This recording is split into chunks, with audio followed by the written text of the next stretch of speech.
Olá, concurseiro! Espero que você esteja muito bem. Para melhor compreensão do conteúdo, iremos dividir o tema em 3 blocos. No bloco 1, nós vamos conversar sobre os princípios do direito penal e entender por que eles são tão importantes para as provas e também para a vida prática. Quando falamos em princípios do direito penal, estamos falando de regras básicas que limitam o poder do Estado de punir alguém. Pense assim: o Estado tem força para investigar, julgar e punir, mas essa força não pode ser usada de qualquer maneira. Os princípios existem exatamente para evitar abusos e garantir segurança jurídica. Vamos começar pelo princípio da legalidade, que costuma ser um dos mais cobrados em concurso.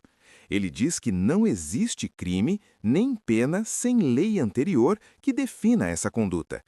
Em termos simples, só é crime aquilo que está escrito na lei. O juiz não pode inventar crimes nem penas. Agora reflita.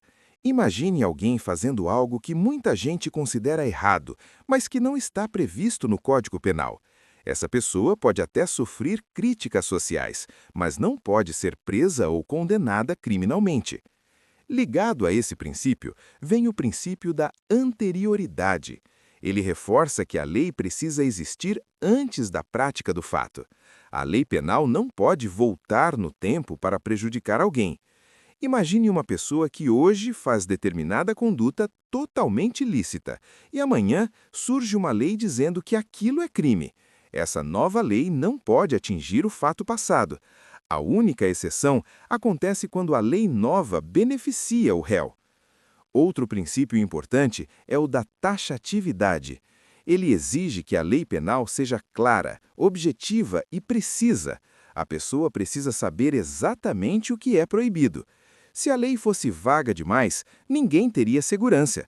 Como alguém poderia saber se está cometendo um crime se a lei não explica direito a conduta proibida? Esse princípio protege o cidadão e também orienta o juiz na aplicação da norma.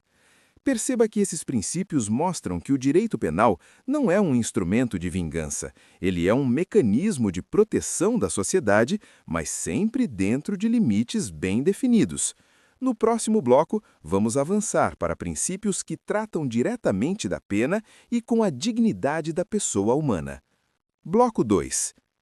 Agora que você já entendeu os princípios básicos, vamos dar continuidade falando daqueles que se relacionam com a aplicação da pena e com a dignidade da pessoa humana. Um dos mais importantes é o princípio da humanidade das penas. Esse princípio deixa claro que a pena não pode ser cruel, desumana ou degradante. Mesmo quem comete um crime continua sendo pessoa e deve ter sua dignidade respeitada. É por isso que o ordenamento jurídico brasileiro não admite tortura, tratamentos degradantes ou penas cruéis. A ideia aqui é punir, sim, mas sem desumanizar. Outro princípio muito relevante é o da pessoalidade da pena. A pena só pode atingir quem praticou o crime. Ela não pode ultrapassar a pessoa do condenado. Pense em um exemplo simples. Um pai comete um crime. Os filhos não podem ser presos nem punidos por causa disso.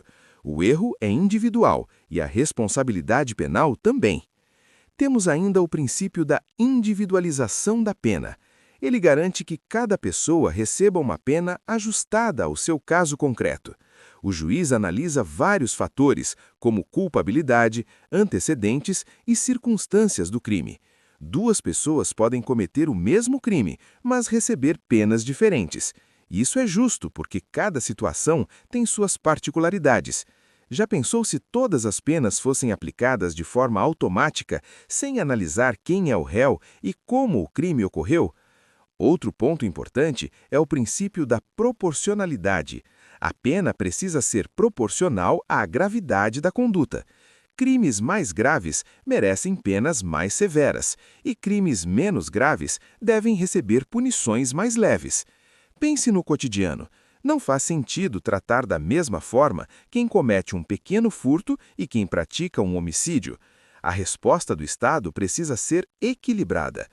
Esses princípios deixam claro que o direito penal deve ser aplicado com racionalidade e humanidade. No próximo bloco, vamos finalizar falando sobre os princípios que limitam a atuação do direito penal na sociedade. Bloco 3. Para encerrar nosso estudo, vamos falar sobre os princípios que funcionam como verdadeiros freios ao uso do direito penal. Eles mostram que o direito penal deve ser usado com cautela e apenas quando realmente necessário. Começamos pelo princípio da intervenção mínima. Ele ensina que o direito penal deve ser a última alternativa do Estado. Antes de criminalizar uma conduta, é preciso verificar se outros ramos do direito conseguem resolver o problema. Um conflito contratual, por exemplo, normalmente pode ser resolvido no direito civil, sem a necessidade de punição criminal. Relacionado a ele está o princípio da subsidiariedade. O direito penal só entra em cena quando os outros mecanismos de controle social falham. Isso evita o excesso de leis penais e a criminalização exagerada do cotidiano. Outro princípio muito cobrado é o da ofensividade. Para existir crime, é necessário que a conduta cause lesão ou perigo concreto a um bem jurídico relevante.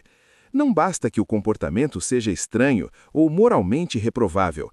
É preciso que exista um dano real ou um risco significativo. Pergunte a si mesmo: essa conduta realmente prejudica alguém ou a sociedade? Se a resposta for não, dificilmente haverá crime.